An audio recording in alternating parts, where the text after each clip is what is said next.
Okay. But Uh-huh.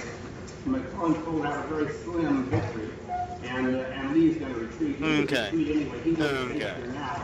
Oh, God. It's too tough Alright. to try to stay and fight. He would go back. He would go back east.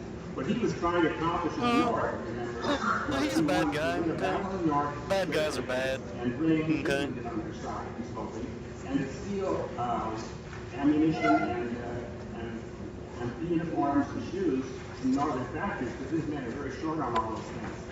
And the north Uh-huh. has abundance of that stuff. It's industrial. Okay. And so he retreats. Lincoln's very angry Okay. with McClellan as he retreats. Okay. And so at this point, Lincoln will fire McClellan. He will not keep him any longer after that. And the other important thing was, after the Battle of Antietam, one big result was the Emancipation Proclamation. That's what you want to notice. That was Lee's first big advance to invade the North, but the other one was the Emancipation Proclamation, came right after it.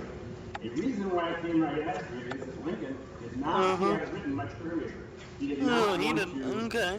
actually announce it until he had a big victory.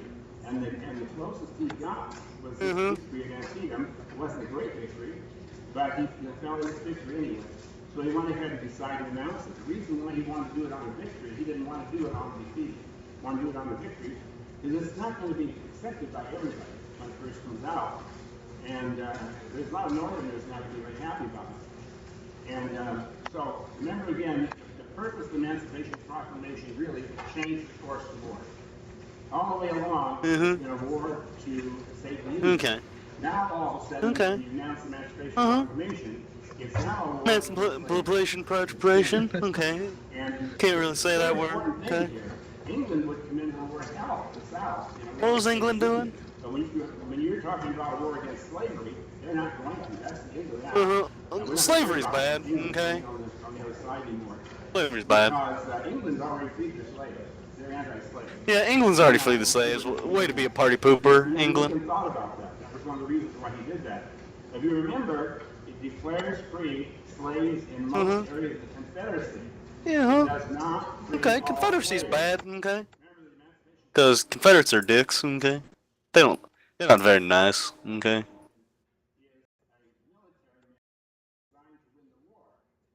Okay, now I'm not really getting anything from JT, okay? Hey, he failed to get the hotspot, okay? to win the war. Okay. And it's only good for the duration of the war. When the war ends, then this is no good anymore. And so it's a war measure designed to win the Union. What he has done, he's really freed half the slaves and left the rest of slavery. If he said he would do it, that helped win the war. So slaves that are in states that are already conquered by the North are not free. And slaves that are in the border states are not free. In those slave states that can go, can leave the Union. So it only declares slaves free in Confederate held territories, which means Lincoln has no control over those territories. He says Yeah, he no, does, no control, but he okay? really doesn't at this point. What happened, what he is hoping is that a lot of the slaves, once they hear this, will desert the plantations and come north. And a lot of them will, big numbers of them, which Northerners aren't going to like very well when they start coming north. But the big important thing here is that it takes away their labor supply when they leave the plantations. It pulls their labor supply. And that's what he was trying to do. And for a long time, slaves they were just in the North. And they weren't really accepted by everybody. But then Frederick Douglass came out with the Yeah, idea. you should accept everyone, okay? Don't be a hater. Being a hater's bad, Why okay? don't we use black regiments? And Lincoln tried to stay away from black regiments all the way along, and is afraid that the Northerners won't like it. But finally, he does turn to black Okay, regiments. well, see, weed is bad, You're okay? going to have a lot Drugs are bad, of African okay? Americans fighting the war. But, see, JT, don't be a tattletale, because being a tattletale's bad, okay? Nobody likes tattletale. Not so happy about the slaves. A lot of the people in the white soldiers deserted because of this. And a lot of them were very upset, and they really got angry. Because he was having Yeah, they got really angry, so, little by get little, angry. black regiments are going to Bad. kill themselves. Remember, during our wars, you fight in divided regiments. Even in World War II, we didn't have an integrated army. The army was a white army, or was it a black army, or it was a Japanese army. Yeah, we didn't have a white army or a black army. 'Cause we're all together in this, okay? We're all together to kill the Nazis, okay? And so, and that was during even World War II, when they couldn't do that. Yeah, during World War II. World War II is bad, okay? Because they got the Nazis, okay? That's going to change rapidly under President Truman. But he's going to make a decision where blacks can Yeah, he's got to make a decision, okay? gain rank. That's why you have some black generals now, because you can make Colin Powell. Anyway, it declares free slaves in their mercenary confederacy. Okay, it declares free slaves, okay? Okay, border states. They are still, their slaves there are still slaves. It doesn't count. Slaves there are still slaves, okay? Well, you worded your sentence kind of weirdly. If you said slaves there are still slaves, you don't need to say still slaves because you already said they were slaves. Plantations come north, and then would rob them of their labor supply on plantations. And Plantation. of course, when he did this, he didn't have any intention of black regiment. He didn't really Black regiment. about what's going to happen when they did come Okay. there. Because Northerners don't want them there. And so Yeah, Northerners don't want them there. We don't want you. Go away. Idea. Except that the white soldiers are not going to accept them very well. By the way, if you're in a black regiment, you can't have a black officer commanding you. You gotta have a white officer. Hey, black regiment can't have black officer, okay? Then he's gonna be all like, well, let's go get liquor, guys. Daddy, what's welfare? There's no black officers. And so, Daddy, what's welfare? That keeps us alive, son. Any white that's leading a black regiment very harshly. Black regiment. And, so the whole war. We go back to the Whig Party. I like the Whig Party. The Okay. Cold War now is in slavery. It's a war against slavery now. War against slavery. All right. It's a war against slavery. So it changed the whole war. Lincoln's the only president that ever changed the course of the war. Right in the middle of Change course of the war. Okay. And so at that point, the border states are not too happy when he says that. But on the other hand, it's too late for them to leave the Union. And so they're pretty safe and not to leave the Union at this point. So the result of that, again, is going to be that this thing here only lasts, remember, until during the war. It was issued by the commander-in-chief of the military, not by the president. Okay. I'm gonna sneeze.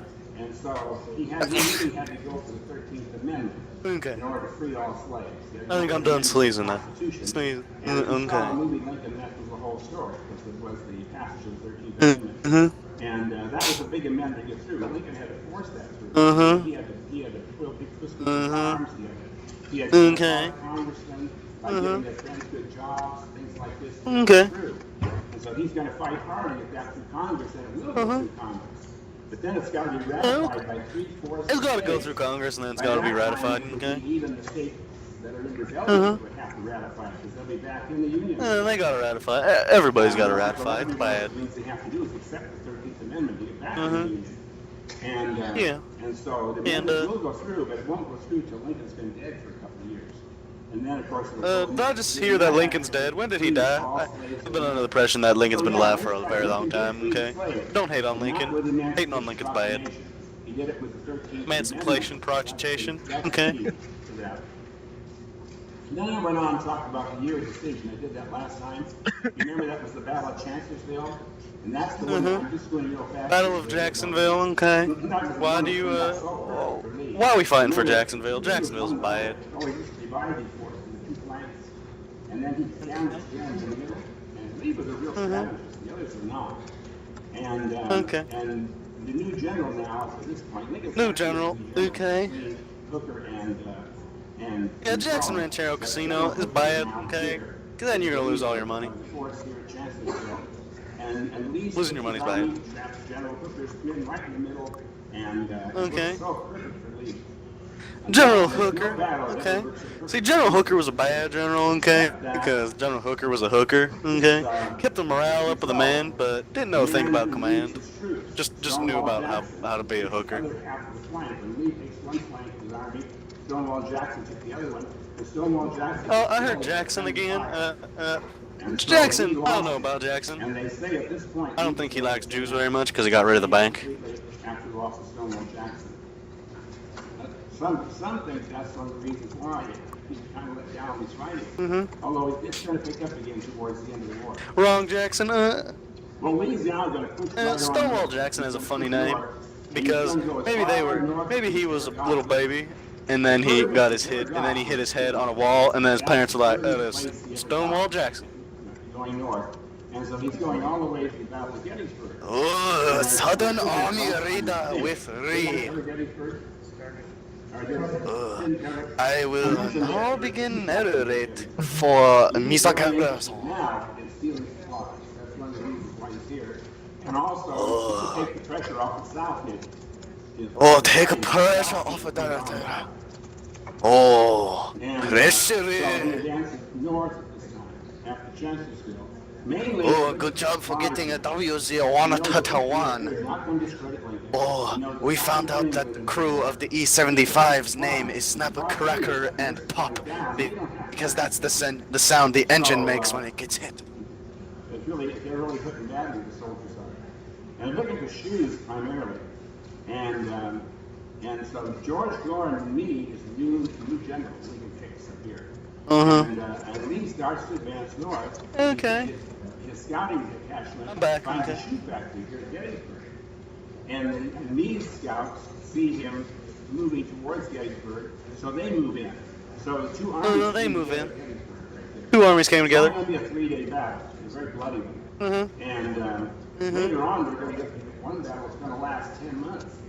So this was 10 months, that's a long battle.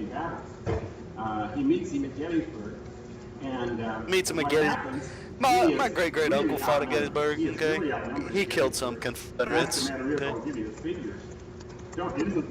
It isn't that you need to remember that, but Lee had about 75,000 men. Meade had I 90,000. tire of The Northern Meade. Army always outnumbers the Southern Army because the I South didn't want men to put you on it. They did.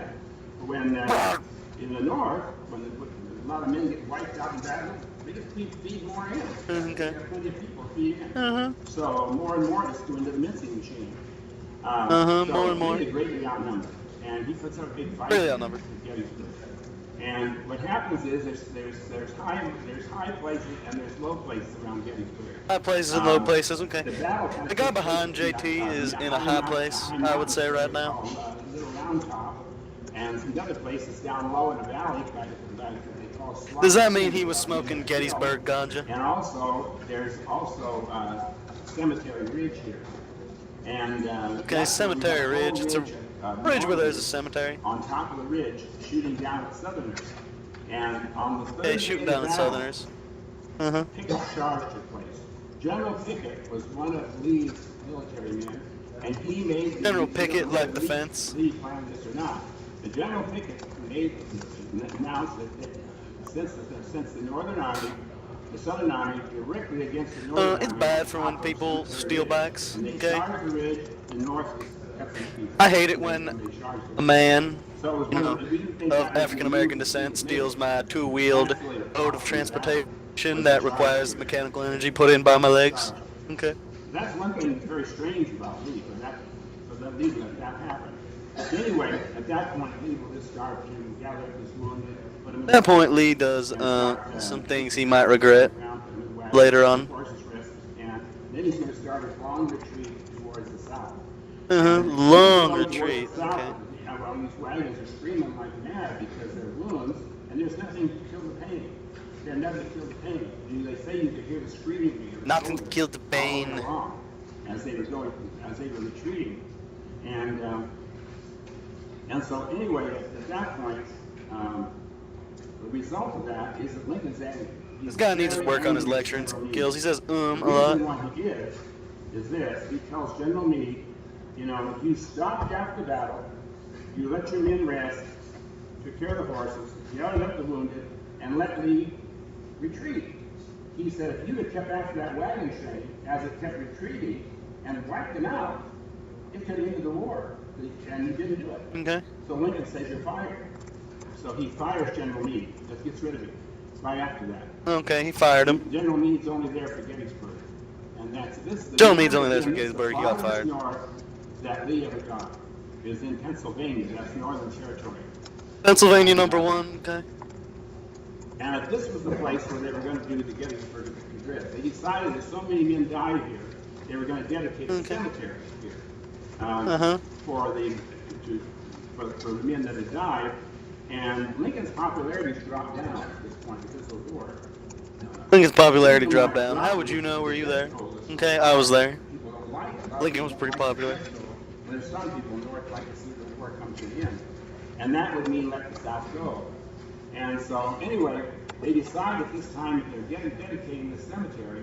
Since Lincoln's popularity was low, they said, we don't think we'll ask the president to make a speech here. Instead, we're going to ask the #1 orator of the day, a man by the name of Edward Everett, will make the principal speech. And then they said, well, the president's going to feel bad if we don't ask him. Well, see, the president's going to, So they asked him to make a secondary speech. And secondary speech. So when it started, the cemetery was dedicated there.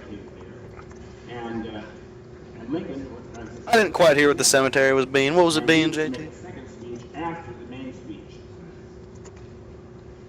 And so Edward Everett got up, and he made a 2-hour speech. 2-hour speech. That's pretty long. He's really the #1 orator of the day. Lincoln is not a good public speaker. And after he Lincoln is a very good public speaker. I've heard him speak on several occasions. Okay. And that's what he said. Have you? I didn't think so. Okay. And the Gettysburg Address, they say, was written by the most perfect. It's most perfectly written. Gettysburg Address was written by written Gettysburg. Okay. Remember, Lincoln only attended less than 1 year still. And so anyway, he got up and made it. And after he made the Gettysburg speech, Okay. maybe I got the name there. No, Edward Everett got up, the man that made the first speech, and he walked over to Lincoln, and he said, I wish I could have come as close to the central meaning of the day as you did in 2 minutes. And he congratulated Lincoln on the speech. And Lincoln made a statement that said, that speech won't scour. And that's an old farming term means it wasn't any good. Lincoln feels very depressed about his speech. He felt it should be. And several things depressed him. #1, there's no response from the crowd. No response. The wrong words. No, not responding is bad. He didn't feel it went right. You have to remember one little thing. Okay, I didn't hear the rest of It's that. not an actual picture of his making the speech. This is a drawing. Because there's crowds all over. This is fighting here at Gettysburg. But there's crowds all over here, big masses of people. And Lincoln's not even on a stand. He's standing right down among Not the even people on the to make stand, the speech. okay. And his voice doesn't carry. If you're not standing a few feet from him, you don't hear it. And that's one reason why there'd be no response. Another reason is, would there be a response to a speech dedicating a cemetery? He wouldn't have a response to that. So he got back to the White House, and he started reading the papers the next day, and they really praised the speech. Newspapers started that live among the annals of man. They really praised it. So Lincoln felt better after he heard about the speech at that time. So, if I have time, I'm going to show you some actual photographs. I felt the best film I've ever seen on Lincoln is I've been holding back because of time. If we have time, I want to use parts of it. And it'll show you. Okay, well, this is where we're going to take a break because Dred's getting hungry. Okay. Dred needs to eat. Okay. Anyway, he comes back to the White House. Dred's going to be back in 5 minutes with a sandwich. Okay. Okay. Be back in 5. There's 2 turning point battles in the Civil War that are very important. They may ask you 2 turning point battles. One of them is Gettysburg. Before Gettysburg, okay, the South had a chance of winning. After Gettysburg, it's not going to look good for the South. The other one is Vicksburg. And that's out on the Mississippi River. So it's Gettysburg, Vicksburg. And Vicksburg happens right now. What happens is that Gettysburg and Vicksburg happened at the same time. Lincoln got the news of the Battle of Gettysburg the same day he got the news of the Battle of Vicksburg on July the 4th. And Lincoln said it was great to get that kind of mix. It was a great 4th of July celebration. And out here at the Battle of Vicksburg, what happens is that Grant is moving down the Mississippi River, as he has been right along. he's pushing down, and Vicksburg is, I think you can see it here on the map. It's kind of, my map's kind of small, but here it is right here. Here's Vicksburg, it's right here. But anyway, what Grant's going to do is he's going to come down the Mississippi, and by the way, as he's coming down the Mississippi, Admiral Farragut's coming up the Mississippi. And so when Grant pushes Vicksburg, and Vicksburg is a very heavily defended fortress, very heavily defended. Grant does something he hardly ever does, which really is surprising. He surrounds the fortress of Vicksburg. But he actually doesn't take his men like this, like you see here. It shows he leaves the river and he cuts inland around Vicksburg. He cuts inland. His men leave the river and they push inland this way. And now it's really dangerous because they're living off the land. There's no supplies or anything with them. And they come around here and they surround and he hits Vicksburg from the east. Have it surrounded hit from the east. And what he does is starve out Vicksburg. He just starves them out instead of attacking it. That's very unusual for Grant to do. And now while he's doing that, Admiral Farragut is coming up the Mississippi, and he's starting to shell Vicksburg from the sea.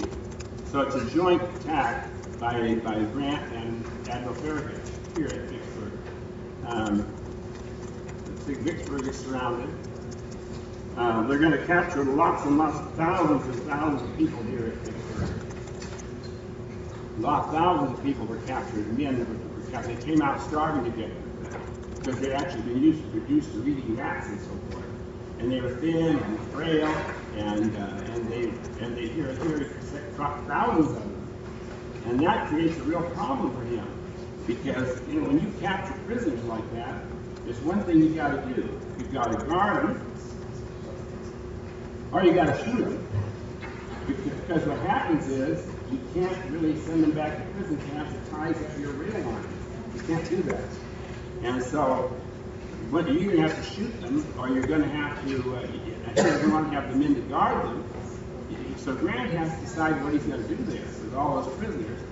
So Grant makes the decision. I said Grant is a heartless fighter, and he's very, very peaceful and very kind when it comes to winning. And so when he won, he just decided to take all those prisoners, there was something like 10,000, and he just let them go free. And that wasn't a bad move, if you think about it. If they, by the time they get all the way through this territory and get back to their regiments again, they're going to be very worn out, very thin, very frail. That's going to look very demoralizing to the men. And a lot of those men Grant released here are just going to go home. They're like, I don't want to fight anymore. And so that was really a good move on Grant's part. They're not tearing up his real life. Yeah, and now we found during World War II, at times, when Americans were given the order, take no prisoners. But that meant, especially when we were starting to invade Germany, take no prisoners. In other words, if one of them surrenders, shoot them. We don't want to be prisoners. They hold us up. We have no time for prisoners. So sometimes that happens as an order from Washington, that you have to do that. Not publicized that much back then, but sometimes Americans have to do that. It's leaving Vicksburg by sea. So what happens is Vicksburg now is going to be the strongest force on the Mississippi River. My throat kind of hurts, so that would be awesome if we could call this a day. They captured the Mississippi River and divided the Confederacy. So this whole battle now in the West... Don't you tell me nine! No more fighting here. And so now the fighting will shift back to the East against General Lee. So that's happened by this point. So as a result, again, I say the Mississippi is taken. That actually completed that part of the division. What Grant's going to do now is he's going to swing inland. He's going to swing inland towards the south, rather than going further. He's going to start swinging this direction. We got an arrow. Chattanooga. He moves into Tennessee, and at the Battle of Chattanooga, what happens at Chattanooga is that the South is holding missionary ridge here. And this is the ridge up here at the top. All of the Confederates here on this ridge, and the Northern Army's down here. And so what happens is that Grant's trying to decide what to do. And one of his officers ordered the men to take the rifle pits at the foot of the hill, the Southern rifle pits at the foot of the hill, and they kept on charging instead and went right on up the hill, and they drove the Confederates to the hill. Very successful advance up that hill. In fact, one of the men that actually reached the top was the father of General Douglas MacArthur, who we had during World War II, Korea, and World War I. He was in all those wars, and his dad was in the Civil War. Anyway, the South held Missionary Ridge. At that time, the Union Army charged up the hill. Lincoln decides now to make a big change. So what he's going to do is, he really looks up to Grant for what Grant has done. And so as a result, Grant's going to get a big promotion. And Grant's going to be brought back east now to take command of the whole Union Army, the whole army. He's going to be fighting General Lee now for the first time. They bring Grant back east. And General Sherman, right here, General Sherman is really a rough fighter. He's going to take over the command in the West, but the command in the West is not going to settle along the Mississippi. What Sherman's going to do is swing inland to the south. And say Grant is coming back east to be decorated by Lincoln and putting command to the whole Northern Army. He'll be fighting against Lee now, instead of fighting on the Mississippi. And Lincoln was very happy when he got Grant. He felt that Grant was the most successful general he had, and the one that he could actually trust to do what he needed done. As Lincoln said, we have to wipe out the Southern Army. And he says that General Grant knew how to kill men best. And so he felt like he had the right general now. So General Grant goes back east and will take command of the total Union Army. So now it's going to be Grant versus Lee from now on. And Lee's got to kind of expect the same thing he has from other generals, and that is that he's going to be expecting a general that after a battle stops, takes care of his men, and lets him retreat. He's not going to find that with Lee, with Grant. Grant's not going to stop. After a battle, he's going to keep right after him. And Grant just let his men lay. And he will keep right after him. He won't give the men no time to rest or anything. He really moves. And so then General Lee will be quite amazed. Lee didn't know that much about Grant's fighting tactics because at West Point, Lee was the #1 soldier. Just shined beautifully. Great, always in top uniform, top shape, top grades. General Grant was at the very bottom of the class. They didn't even know one another because they didn't run in the same circles. Grant was the one that drank at West Point. He was the one that didn't obey orders. He didn't stay in good uniform, anything like that. So he was kind of a disgrace at West Point. So General Lee didn't know that much about Grant, since Lee ran in different circles that he knew. The closing phase of the war, 1864 to 1865. This is the closing phase. And now we have General Grant in the east. And Grant now makes a pledge. And the pledge that he makes to Lincoln in Washington at this time is, I will destroy Lee's army. He says, I will destroy Lee's army. General Grant says. And Lincoln isn't so happy with that because he doesn't believe in killing, but yet at this time he realizes that if you don't wipe out the army, you're not going to win the war. So now you have two offensives that they're still fighting. The two offensives before, one was on the Mississippi, one was back east. Now you've got two offensives. One of them is Grant, who's fighting Lee in the east, and the other one is Sherman, who's plunging into the south, into the deep south. Sherman is a ferocious fighter.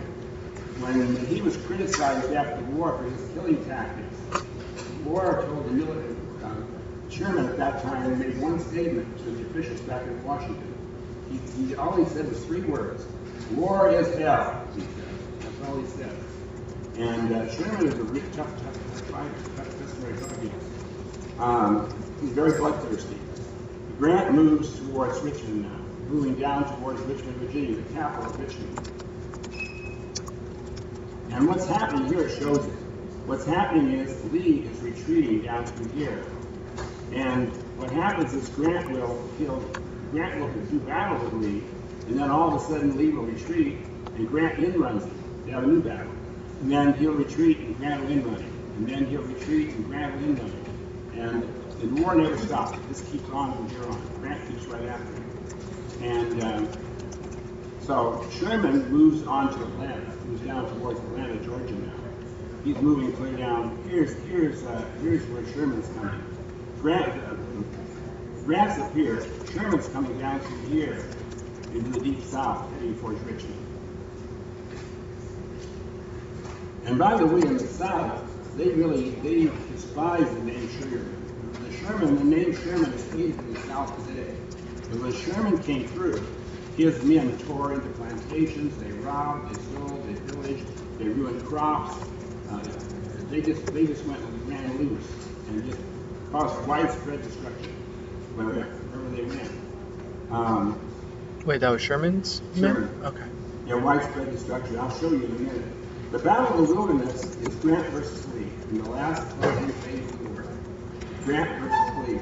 The Wilderness is a forest area kind of outside back of Washington, D.C. Then it goes down towards Richmond. And so Grant pushes into the wilderness to attack Lee.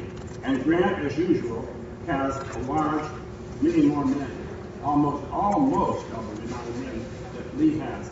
Lee's army cannot be replaced. They don't have the manpower in the South. But in the North, they can just keep putting more men, more and more troops in the battle as they get killed off. And so Grant will push into the wilderness chasing Lee as he retreats. And so as a result, as they say, Lee doesn't have a chance to rest. He just keeps moving. He keeps retreating back towards Richmond, Grant right after him.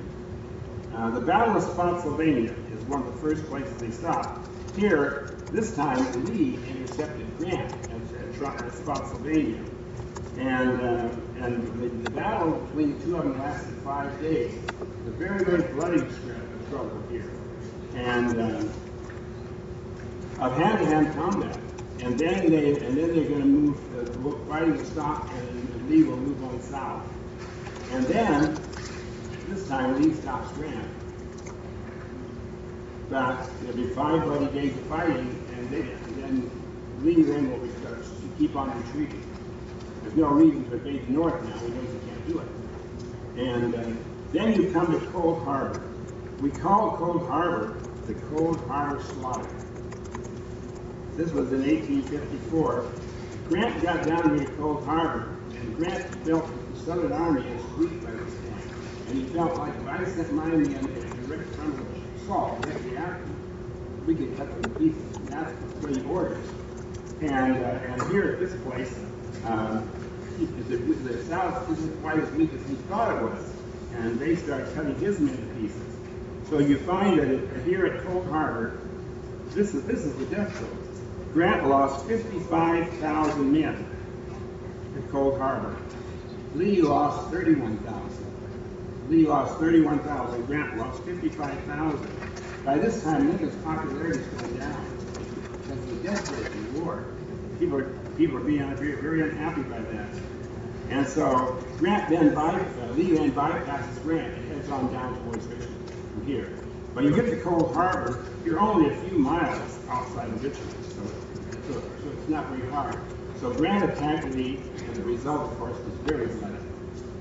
And Grant thought necessarily that Lee was probably weak enough to really wipe him out there, but that didn't happen. So Lee retreats, Grant keeps right after him.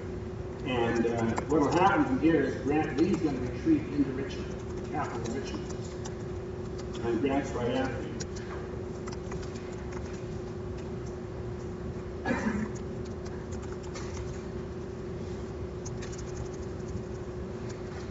And then we're going to come to that great big 9-month battle I talked about. Not 3 days, but 9 months.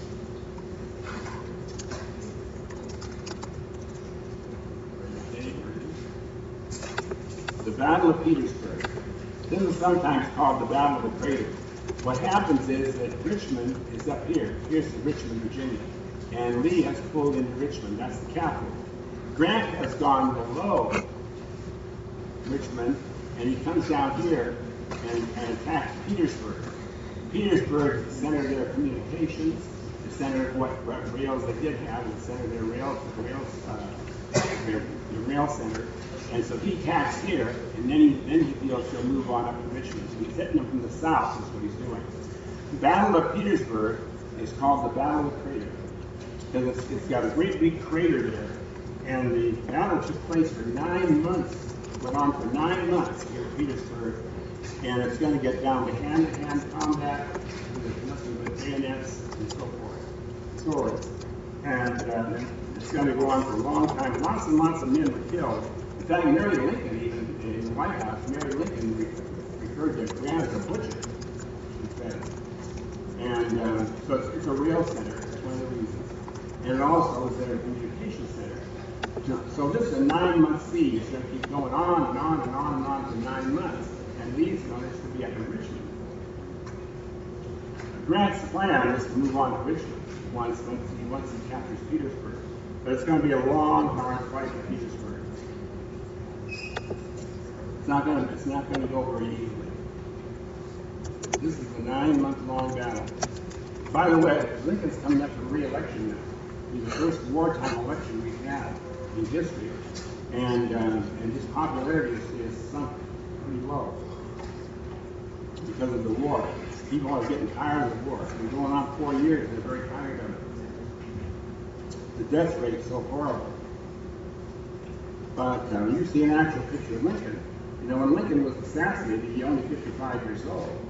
Yeah, you see a picture of him, he looks 95. The war took an awful toll on him. Kind of, you can see those actual photographs, and you can see. We have Lincoln's the first president we've got actual photographs of. Lots of them. Sherman now decides, while that's going on, he marches through Georgia. He's going to swing through Georgia. And Sherman is going to march on Atlanta, Georgia.